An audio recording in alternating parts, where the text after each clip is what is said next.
If you're new to camping, you're bound to make some mistakes. The good news is, I've already made them, so you don't have to. I'm going to tell you what my top 25 mistakes that new campers make are, so that you can avoid them. Number 1, not bringing any tools to help you process wood. Whether this be an axe, a saw, or a wood splitter, showing up with nothing is bad news. Relying on the camp store to be your only source of firewood. It's a really good idea to pick up the phone and make a call ahead of time to make sure that they actually sell wood at the camp store so that you don't get to the campsite and find yourself high and dry. Relying on your ability to gather enough firewood from the woods around your campsite to keep a fire going all weekend long. That wood's pretty picked over. Plus, in a lot of campgrounds, you're not even allowed to bring anything in from the woods to burn because they don't want you to destroy the natural habitat of the park. Do you have a lighter? Not bringing a lighter or a pack of matches is an extremely common mistake that new campers make. It's really important when you get yourself set up that you pick a designated spot for your lighter or matches to go, so this way you know they're going to be there every single time, so you don't get to the campground and not be able to make a fire. Also related to fire making is not bringing a backup plan in case you can't have a fire. If you're going camping and you're going to experience rain, you're probably not going to be able to have a fire, which means that if you have food to cook, you're going to need a backup plan. Whether that's a propane stove, a butane stove, or a small little gas grill, having some other method to be able to heat up your food so that you can enjoy a hot meal is a really important part of camping, especially if there's any kind of rain in the forecast. Another really common mistake is forgetting to bring one of these. That's right, a garbage bag. I can't tell you how many times I've showed up at a campsite and forgot to pack the garbage bags. So I end up trying to burn all the garbage, which kind of creates a mess and sometimes makes things stink. And then you have things like bottles and cans that you can't burn that you have to load up in your arms and march on over to the garbage can. So do yourself a favor and keep these folded up in your glove box so that way you've always got one next time you go camping. Another big no-no is forgetting to pack the repair patch that comes with your camp mat. And if you don't have a repair patch, you should be throwing a roll of duct tape in the car. It's not going to work great, but if you do happen to get a pinhole puncture in your air pad, at least you can make a field repair and you don't end up sleeping on the rocky, uncomfortable ground all weekend long. Hey! I gotta go to the store and get some more ice. I'll be right back. If that sounds like you, then you're probably having a problem keeping ice in your cooler all weekend long, especially on those long weekend trips where you might be there for 3 or 4 days. If that's the case, try using a large ice block in the very center of your cooler. It takes a lot less time for a large ice block to melt than it does individual itty bitty little cubes. So if you put an ice block right in the center, put your food around it, and then sprinkle ice cubes on the top, you're not going to have to take a run to the store partway through your trip. It's getting down to 32 degrees tonight. I'm going to freeze. Another hugely common mistake is purchasing a sleeping bag that is not rated to a low enough temperature to actually keep you warm during your trip. I always recommend selecting a sleeping bag that is at least 20 degrees below the lowest temperature that you expect, because come on, the weatherman is the only guy in town that gets to keep his job when he's wrong all the time. Here, you can use this. I should have brought a pillow. It's pretty easy to forget your pillow at home when you pack up to go camping. So what I do is that I have purchased a specialized pillow that I use just for camping, and I keep it in the same tote as my sleeping bags.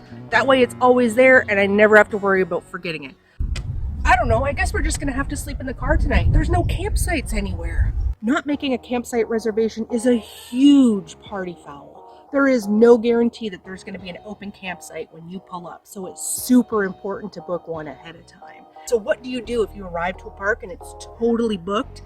You head down to the description of this video and you get an app that's called CAMPNAB. This is an app that will scan national and state parks for cancellations, and you can be notified if someone cancels the campsite at the last minute so that you can jump on it and reserve it. Stop leaving food and coolers out. Leaving any trace of snacks or leaving a cooler outside of your vehicle is a recipe for disaster. You're inviting all kinds of wild animals to come and pillage your campsite all night long. Another big no-no is putting food inside of your tent.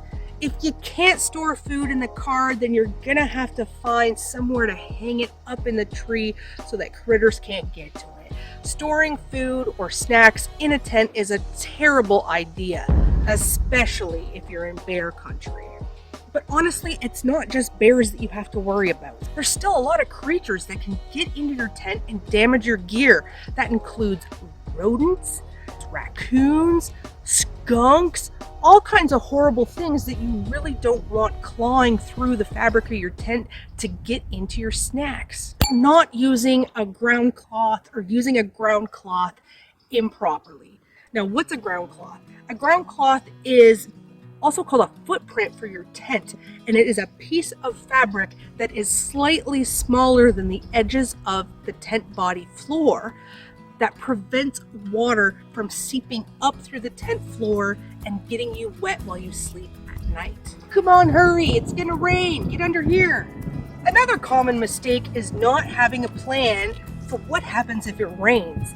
You don't really want to hang out inside the tent all day because that is really boring. It's one thing if it rains at night, you can just curl up in your sleeping bag and sleep through it. But what happens if it rains during the day?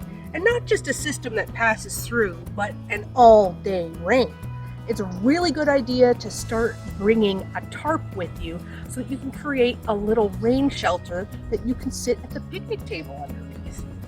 Forgetting to bring salt and pepper is a pretty common thing. When I was on a trip to northern Minnesota, I stopped at a little store and I got these itty-bitty little baby salt and pepper shakers.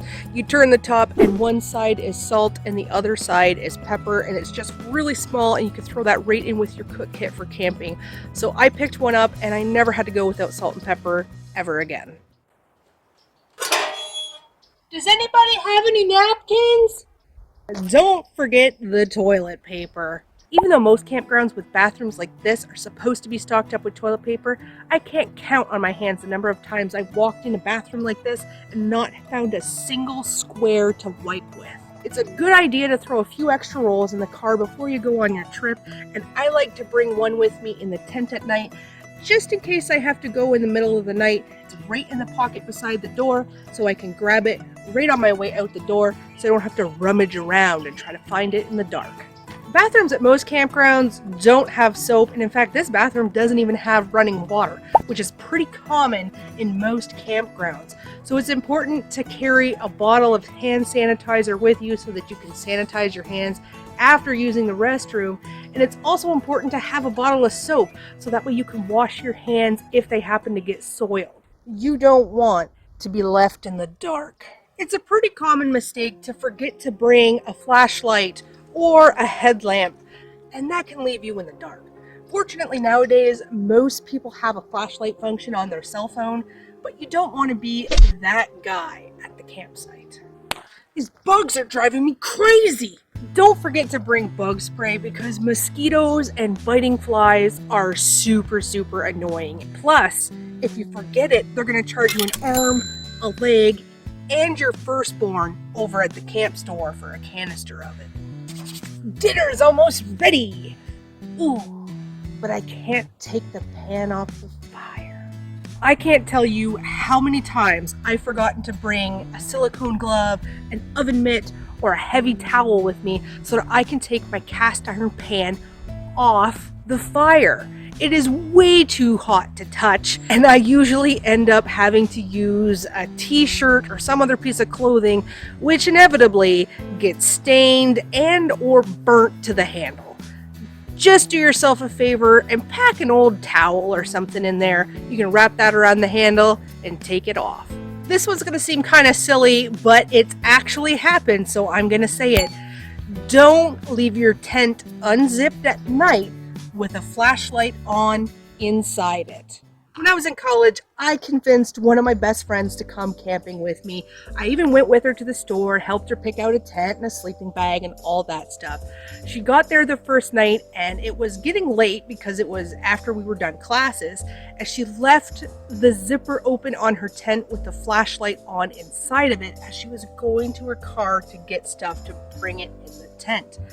Needless to say, within about 5 minutes, that entire tent was just black with mosquitoes and bugs and other nasties. She was so creeped out by it, she couldn't even sleep in the tent that night. She actually had to go and sleep in the front seat of her car, which I thought was pretty hilarious.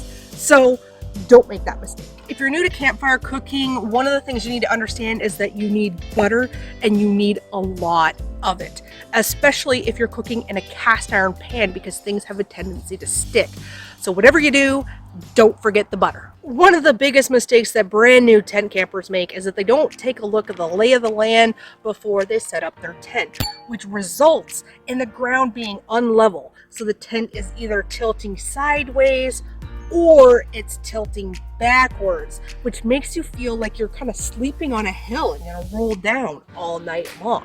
If you're having to set up on ground that's not even, the best case scenario is to try to position your tent in such a way that your head is higher than your feet if you're on a hill. This is going to feel more natural to you, and it's going to more closely resemble that natural elevation that you get in bed using a pillow. Another really common mistake is forgetting to pack a wash basin, a washcloth, or dish soap so that you can wash the dishes after you prepare a meal. If you forget those things, then you end up wiping down the cups, plates, spoons, and forks with a wet wipe, and that's not the most effective method, and it certainly isn't the most sanitary. Now, if you're wanting to learn the easiest, most mess-free way to wash dishes while you're camping, I want you to click right over here, and I'm going to show you the system that I've developed. It's super easy, and I know you're going to love it.